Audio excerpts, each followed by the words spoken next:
Hello student, आज के इस वीडियो में क्लास 10th केमिस्ट्री जो भारती भवन बुक का है, तो हम लोग इस चैप्टर का यानी चैप्टर नंबर 3 का जिसका नाम है धातु और अधातु, तो हम लोग इस चैप्टर के अति लघुत्तरीय प्रश्नों का उत्तर करेंगे। इसमें जितने भी क्वेश्चन दिए गए हैं उन सारे प्रश्नों को आज के इस वीडियो में सोल्व करने वाले हैं। तो आप लोग बने रहें। क्लास 10 से रिलेटेड और भी वीडियो हमने अपलोड कर दिया है, जैसे कि फिजिक्स हो गया, फिर उसके बाद आपका हिंदी हो गया। तो इन सभी चैप्टर का हमने क्वेश्चन आंसर करा दिया है, जो आप लोगों को मिल जाएगा। प्लेलिस्ट चेक करेंगे तो आपको मिल जाएगा, आप वहां से उसको देख सकते हैं। तो चलिए फटाफट से आज के इस वीडियो को स्टार्ट करते हैं और इस प्रश्न के उत्तर को करते हैं। आगे आने वाले चैप्टर का भी हम लोग आंसर क्वेश्चन करेंगे। अगर आप लोग चैनल पे हैं तो चैनल को सब्सक्राइब कर लीजिएगा, इसी तरह के वीडियो का नोटिफिकेशन आपको समय समय पे मिलते रहेगा। तो चलिए फर्स्ट क्वेश्चन आपके स्क्रीन पर इस प्रकार है, उसका आप लोग आंसर करेंगे जो अति लघुत्तरीय का है। कहता है क्वेश्चन नंबर फर्स्ट में कि दो धातु एवं दो अधातु का नाम लिखें। तो ये तो बहुत इजी क्वेश्चन है। आप यहाँ पे दो धातु और दो धातु का नाम तो आसानी से लिख लेंगे। जैसे कि हमने यहाँ पे सोडियम लिखा है, आप कुछ और भी लिख सकते हैं। Magnesium, carbon, sulphur. कार्बन और सल्फर जो है वो आपका अधातु है और धातु क्या है? Sodium, magnesium. आप लोग पढ़े भी होंगे कि धातु वे होता है जिसमें मतलब एक चमक होती है, उसको पीटने पर टन झन की आवाज करती है।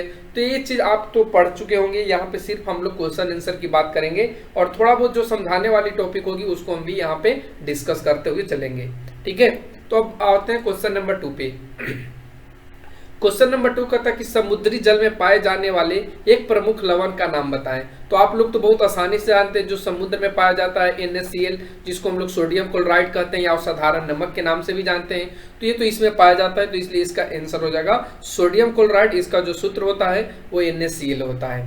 क्वेश्चन नंबर 3 पे आइए। क्वेश्चन नंबर 3 कहता है किसी धातु का किसी अधातु का नाम लिखें। मतलब कोई भी अधातु का नाम लिखना है जो साधारण ताप पर द्रव अवस्था में रहती है। तो इस प्रश्न का राइट आंसर हो जाएगा ब्रोमीन। हमने इस क्वेश्चन का कम्युनिटी में जो क्वेश्चन लगाया था उसमें बहुत से बच्चे गलत किए हैं, सभी ने पारा को सही किया है। तो पारा आपको बता दें कि ये आपका धातु है बच्चों, ये अधातु नहीं है। और एक कमरे के ताप में, ये कमरे के ताप पर तरल अवस्था में पाया जाता है। तो ध्यान रखेंगे ये धातु है पारा, और यहाँ पे अधातु की बात की गई है, तो अधातु में आपका ब्रोमीन हो जाएगा, जिसको हम लोग Br लिखते हैं। ठीक है, तो इसलिए इस प्रश्न का राइट आंसर ब्रोमीन होगा। अब बढ़ते क्वेश्चन नंबर 4, जिसमें कहता है कि एक अधातु का नाम लिखे जो वायु के संपर्क में आने पर जल उठती है। ध्यान रखेंगे यहाँ फिर से अधातु की बात की गई है, तो इस प्रश्न का जो राइट आंसर होगा वह श्वेत फास्फोरस होगा, जिसको हम लोग व्हाइट फास्फोरस बोलते हैं इंग्लिश में। अगर हम लोग यहाँ पे अधातु के जगह पे अगर आपसे धातु पूछ लिया जाता तो आप धातु में क्या बताते? सोडियम। ठीक है, सोडियम एक ऐसा धातु है जो वायु के संपर्क में आने पर ही ये जल जाता है, जल उठता है। इसको केरोसिन के तेल में डुबो करके रखा जाता है। आप लोग जानते भी होंगे जब इस चैप्टर को आप पढ़ रहे होंगे। तो आप ध्यान रखेंगे यहाँ पे अधातु और धातु की बात की गई है। धातु में आपका सोडियम हो जाएगा और अधातु में आपका श्वेत फास्फोरस हो जाएगा। ठीक है, अब बढ़ते क्वेश्चन नंबर 5 पे, जिसमें कहता है कौन सी अधातु विद्युत का सुचालक होती है। फिर से आपको ध्यान रखना है, अधातु की बात की गई कि वो कौन सा धातु है जो विद्युत का सुचालक यानी विद्युत उससे करंट लाइन पार कर जा सके, वो कौन सी अधातु है। तो इस प्रश्न का राइट आंसर होगा, इसमें आपको दो अधातु देखने को मिलेगा।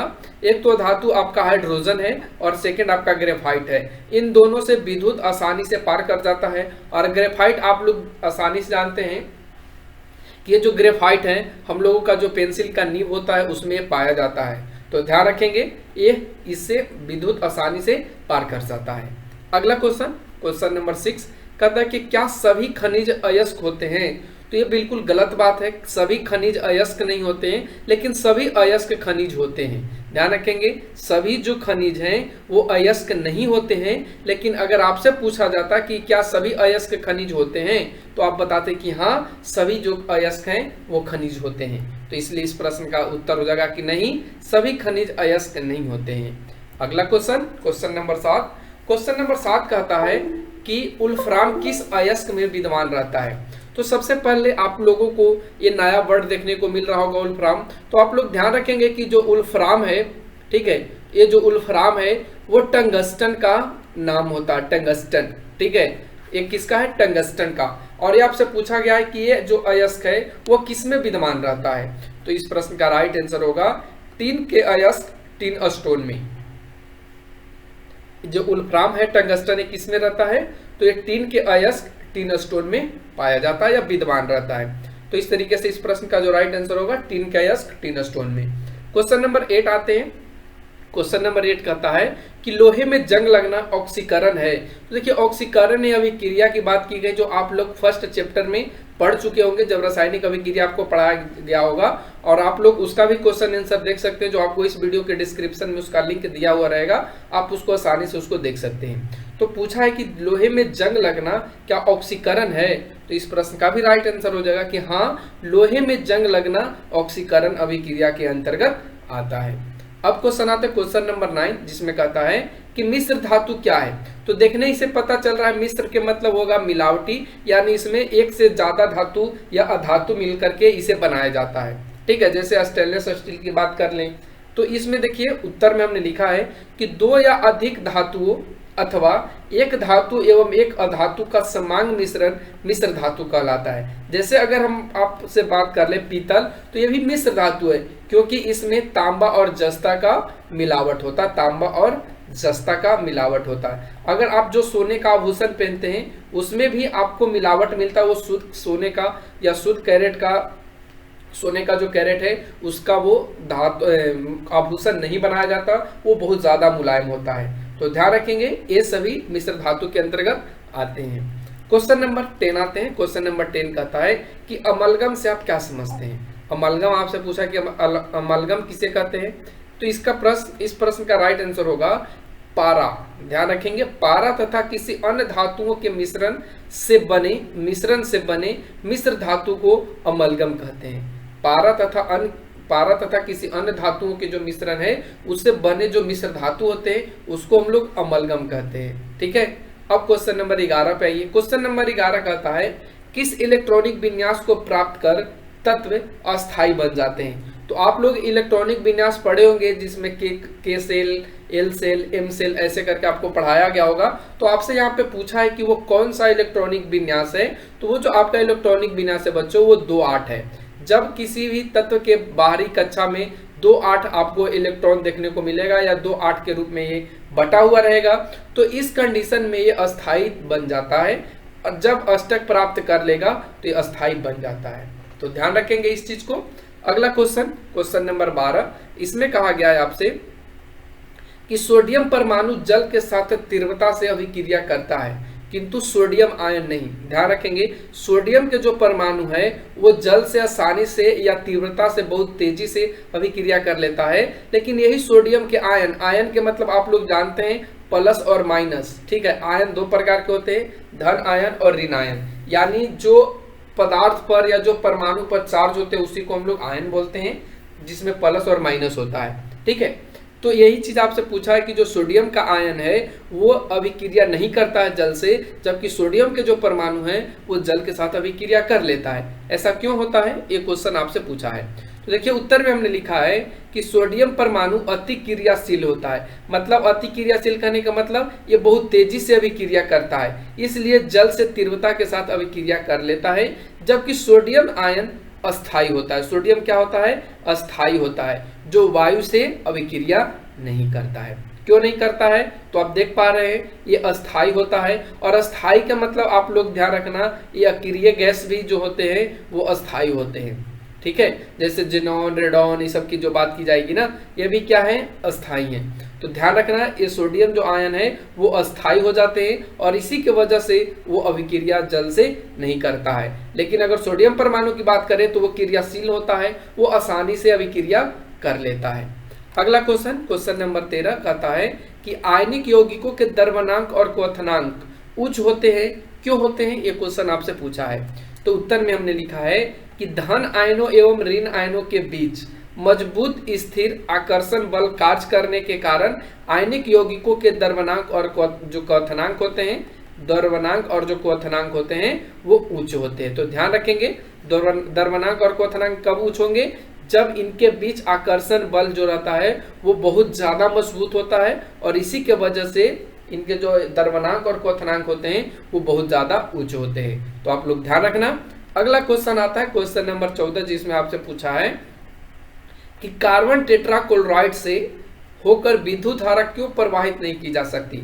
और कार्बन टेट्रा को CCl4 लिखा जाता है, आप लोग ध्यान रखना। ये डायरेक्टली भी पूछा जा सकता है कि कार्बन टेट्राक्लोराइड का अणुसूत्र क्या है, तो आप लोग ध्यान रखना CCl4 होता है।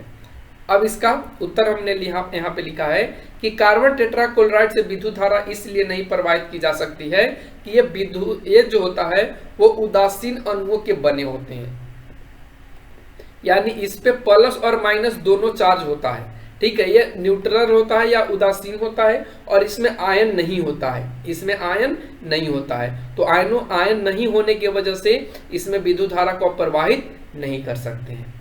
तो इस प्रश्न का भी उत्तर आपको मिल गया होगा। अब बढ़ते हैं क्वेश्चन नंबर 15, जिसमें कहता है कि आयनिक बंधनों में आयनों के बीच किस प्रकार का बंधन कार्य करता है। तो आप लोगों को बंधन पढ़ाया गया है कि बंधन कितने तरीके के हैं, आयनिक बंधन जो होते हैं वो कितने प्रकार के हैं। तो ये चीज आपसे क्वेश्चन में लेकिन पूछा है कि वो कौन सा बंधन है जो आयनिक बंधनों में आयनों के बीच लगा होता है। तो इस प्रश्न का राइट आंसर होगा, इसे 3 तरीके से जानते हैं या इसका 3 नाम हम लोग बोल सकते हैं। तीनों में से आपको कोई एक मिले तो आप उस पर आंसर टिक आउट कर लीजिएगा। जैसे वैद्युत संयोजक बंधन या आयनिक बंधन या ध्रुवीय बंधन, ये तीनों एक ही हैं जो आयनिक बंधन के बीच कार्य करता है या बंधन को बांधने का कार्य करता है। तो ध्यान रखेंगे, वैद्युत संयोजक बंधन, आयनिक बंधन या ध्रुवीय बंधन। क्वेश्चन नंबर 16 पे आइए। क्वेश्चन नंबर 16 कहता है कि नाइट्रोजन अणु में कितने सहसंयोजक बंधन होते हैं। जो नाइट्रोजन अणु हैं उनमें कितने सहसंयोजक बंधन होते हैं, ये क्वेश्चन आपसे पूछा है। तो इस प्रश्न का क्या राइट आंसर होगा। उत्तर में हमने लिखा है त्रिक या त्रिसहसंयोजक बंधक होते हैं। त्रिक या सहसंयोजक बंधक होते हैं। आप लोगों को पता होगा इस तरीके से जो बंधन लगा होता है उसी को हम लोग त्रिक बंधन या त्रिबंधन के नाम से जानते हैं। ठीक है, तो ध्यान रखना। और ये सभी जो होंगे वो सहसंयोजक बंधन के अंतर्गत आते हैं, तो ध्यान रखना। अब क्वेश्चन नंबर आता है 17, जिसमें कहता है कि रासायनिक अभिक्रिया में कौन से इलेक्ट्रॉन भाग लेते हैं। तो रासायनिक अभिक्रिया में जो लास्ट का इलेक्ट्रॉन होता है वही भाग लेता है और उसको हम लोग बोलते हैं संयोजी इलेक्ट्रॉन। तो उत्तर में हमने लिखा है संयोजी इलेक्ट्रॉन जो है वो रासायनिक अभिक्रिया में भाग लेता है। क्वेश्चन नंबर 18 पे आइए। क्वेश्चन नंबर 18 देखिए, कहता है कि रासायनिक बंधन मुख्यतः कितने प्रकार के होते हैं, उनका नाम लिखिए। इसमें आपको रासायनिक बंधन के बारे में पूछा है और उनका नाम लिखने के लिए कहा है। तो रासायनिक जो बंधन है वो 2 प्रकार के हैं, ध्यान रखेंगे। रासायनिक जो बंधन है वो कितने प्रकार के, 2 प्रकार के। एक आपका जो है वो वैद्युत संयोजक बंधन या आयनिक बंधन, या इसका एक और नाम है ध्रुवीय बंधन। तो ये तीनों सेम ही चीज है, आयनिक सहसंयोजक, वैद्युत सहसंयोजक बंधन और ध्रुवीय बंधन। फिर एक सेकंड आता है सहसंयोजक बंधन, सहसंयोजक बंधन। फिर आगे हम लोग पढ़ेंगे कि सहसंयोजक बंधन कितने प्रकार के हैं। ये भी आपको 3 कैटेगरी में देखने को मिलेगा, लेकिन आगे आने वाले क्वेश्चन में इसकी चर्चा की गई होगी तो हम आपको जरूर बताएंगे। अगला क्वेश्चन आता है क्वेश्चन नंबर 19, जिसमें आपसे पूछा है कि एक परमाणु से दूसरे परमाणु में इलेक्ट्रॉनों का स्थानांतरण होने से किस प्रकार का बंधन बनता है। तो ध्यान रखना, एक परमाणु से दूसरे परमाणु में क्या जा रहा है, इलेक्ट्रॉन का स्थानांतरण हो रहा है। यहाँ पे वो साझा नहीं कर रहा है, यानी वो इलेक्ट्रॉन को दे रहा है। तो स्थानांतरण होने के लिए किस प्रकार के बंधन बनता है जब ये इलेक्ट्रॉन एक परमाणु से दूसरे परमाणु में जाते हैं। तो इस प्रश्न का राइट आंसर होगा कि इसको हम लोग वैद्युत संयोजक बंधन बोलते हैं या आयनिक बंधन बोलते हैं। कब, जब एक परमाणु से दूसरे परमाणु में इलेक्ट्रॉन का स्थानांतरण होता है। तो ध्यान रखना। क्वेश्चन नंबर 20, जिसमें आपसे कहा है कि 2 परमाणुओं के बीच, देखिए साझा करने वाला बात आ गया ना। तो यही आपसे क्वेश्चन में कहा है कि 2 परमाणुओं के बीच इलेक्ट्रॉनों का साझा होने पर किस प्रकार का बंधन बनता है। ध्यान रखना, इसमें साझा की बात किया गया था और इसमें स्थानांतरण की बात किया गया था। तो इस प्रश्न का राइट आंसर होगा सहसंयोजक बंधन। ठीक है, अब बढ़ते आगे के क्वेश्चन नंबर 21, जिसमें आपसे कहा है कि द्विबंध वाले किसी अणु का उदाहरण दे, यानी कि जिसमें 2 बंधन हो उसमें आपको उदाहरण देना है। तो इस प्रश्न का राइट आंसर होगा ऑक्सीजन। इसमें कितने बंधन होते हैं, तो इसमें 2 बंधन पाए जाते हैं। ठीक है, अगला क्वेश्चन, त्रिबंध वाले किसी अणु का उदाहरण दे, मतलब अब यहाँ पे त्रिबंध वाले बताना है। तो इस प्रश्न का राइट होगा नाइट्रोजन। नाइट्रोजन में त्रिबंध पाए जाते हैं। अगला क्वेश्चन नंबर 23, जिसमें आपसे पूछा है कि निम्नलिखित यौगिकों में बंधन की प्रकृति बताएं। यानी कहने का मतलब है कि ये जो 3 क्वेश्चन आपको 1 2 3 करके दिया गया है, इसमें आपसे पूछा है कि कौन कौन से बंधन कार्य कर रहे हैं। आप लोग इसका सूत्र कमेंट सेक्शन में जरूर बताइएगा कि अमोनिया का सूत्र क्या होता है, सोडियम मोनोऑक्साइड का क्या होता है और कार्बन डाइऑक्साइड का क्या होता है। ठीक है, आप लोग कमेंट सेक्शन में इसके बारे में जरूर बताइएगा, तभी आप अपने एग्जाम में अच्छा कर पाइएगा, क्योंकि आपको पता होना चाहिए। अगर आपको पता है तो आप एग्जाम में अच्छे से लिख पाएंगे। तो चलिए, अमोनिया में कौन सा है, तो हमने यहाँ पे लिखा है कि अमोनिया जो है वह एकल सहसंयोजक बंधन में इसमें पाया जाता है। कार्बन डाइऑक्साइड की बात करें तो इसमें द्विक सहसंयोजक बंधक पाया जाता है, जबकि अगर सोडियम मोनोऑक्साइड की बात करें तो इसमें वैद्युत संयोजक या आयनिक संयोजक बंधन पाए जाते हैं। ध्यान रखना, आयनिक संयोजन बंधक पाए जाते हैं या वैद्युत संयोजक बंधन पाए जाते हैं सोडियम मोनोऑक्साइड में। ये सब एग्जाम के पॉइंट से इंपॉर्टेंट है, क्योंकि इन्हीं से आप लोगों का ऑब्जेक्टिव क्वेश्चन तैयार किया जाता है। अगर आप लोगों का ये सब क्लियर है तो आप ऑब्जेक्टिव क्वेश्चन आसानी से सोल्व कर पाएंगे। अब बढ़ते हैं क्वेश्चन नंबर 24। क्वेश्चन नंबर 24 कहता है कि ऑक्सीजन परमाणु का इलेक्ट्रॉनिक विन्यास नियोन जैसा, आप लोगों को पता है कि नियोन का क्या होता है, 2s होता है, जैसे होने के लिए उसे कितने इलेक्ट्रॉन की आवश्यकता होती है। तो ऑक्सीजन को कितनी आवश्यकता होती है, 2 इलेक्ट्रॉन। क्यों? क्योंकि ऑक्सीजन का जो होता है वो 2 6 होता है, तो इसको अगर 2 इलेक्ट्रॉन किसी से साझा कर लेगा तब ये 2 8 बना लेगा। तो यहाँ पे कितने इलेक्ट्रॉन की आवश्यकता पड़ी, 2 इलेक्ट्रॉन का। तो हमने इसीलिए उत्तर में लिखा है कि 2 इलेक्ट्रॉन की इसकी आवश्यकता होगी नियोन जैसा बनाने के लिए या नियोन जैसा इलेक्ट्रॉनिक विन्यास करने के लिए। आज का आखिरी क्वेश्चन है जो 25 नंबर है। इसमें आपसे कहा है कि एक तत्व ए संयोजी सेल में 4 इलेक्ट्रॉन है और दूसरे जो तत्व बी है उसमें भी संयोजी जो इलेक्ट्रॉन है वो कितना है, संयोजी इलेक्ट्रॉन वो 7 है। तो ए और बी के संयोग से बनने वाले यौगिक विद्युत का कुचालक है। ध्यान रखना, यहाँ पे अगर कोई भी तत्व ए है और इसका जो इलेक्ट्रॉन दिया है 4, तो इसका मतलब इसको इस तरीके से हम लोग बांट सकते हैं। 2 संयोजी सेल में बात किया है, संयोजी सेल जिसको लास्ट बोलते हैं, तो 2 4 होगा और 2 4, और इसको अब कितने इलेक्ट्रॉन की जरूरत होगी। ठीक है, ये क्वेश्चन आपसे पूछा है। और उसके बाद कहा है कि फिर एक और बी है और इसके भी संयोजी सेल में 7 हैं, इसके भी संयोजी सेल में 7 है। तो अगर हम यहाँ पे बात करें तो 2 4 है, अगर यहाँ पे 4 और हो जाता और इसमें अगर हम बात करें तो 1 और हो जाता, तो ये दोनों यौगिक बना लेगा। लेकिन इससे हम लोगों का कोई लेना देना नहीं है, क्योंकि क्वेश्चन में हमसे कहा है कि ये दोनों संयोग करके यौगिक बना लेते हैं और जो यौगिक बनता है वो विद्युत का कुचालक बनता है। तो इस यौगिक में बंधन की प्रकृति हमको बताना क्या है कि वो बंधन कैसा बनेगा, और साथ में आपको ये भी बताना है कि उसका इलेक्ट्रॉनिक संरचना कैसा होगा। ठीक है, संरचना की बात किया है, ना कि इलेक्ट्रॉनिक विन्यास आप लिखेंगे। संरचना की बात किया है तो आप संरचना ही बताएंगे। तो इस प्रश्न का राइट आंसर होगा कि यौगिक में बंधन की प्रकृति एकल संयोजक बंधक होगा। कैसा होगा, तो एकल संयोजक बंधन होगा। लेकिन उसका जब हम इलेक्ट्रॉनिक संरचना लिखेंगे तो उसका जो इलेक्ट्रॉनिक संरचना रहेगा कुछ इस प्रकार से रहेगा। अभी हमने आपको बताया था कि ये जो 7 इलेक्ट्रॉन आएगा वो किस में आएगा, तो ये आपका क्लोरीन में आएगा, और ये जो आपका 4 इलेक्ट्रॉन संयोजी इलेक्ट्रॉन के रूप में किस में आएगा, तो ये कार्बन में आएगा। ठीक है, तो ये यहाँ पे इसका इलेक्ट्रॉनिक संरचना सूत्र बन जाएगा या इलेक्ट्रॉनिक संरचना बनेगा। अगर आपसे इलेक्ट्रॉनिक विन्यास पूछा तो हम लोग 2 8 ऐसे करके लिखते, लेकिन यहाँ पे इलेक्ट्रॉनिक विन्यास ना पूछा है, यहाँ पे इलेक्ट्रॉनिक संरचना पूछा है। तो इस चैप्टर में इतना ही क्वेश्चन है।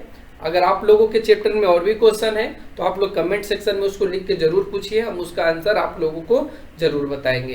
तो आज के लिए बस इतना ही। इसका जल्द ही लघुत्तरीय प्रश्न आप लोगों को करवाया जाएगा। तो यदि आप लोग चैनल पे नए हैं तो चैनल को सब्सक्राइब कर लीजिएगा, क्योंकि इसी तरीके का वीडियो का नोटिफिकेशन आपको समय समय पे मिलते रहेगा। तो आज के लिए बस इतना ही।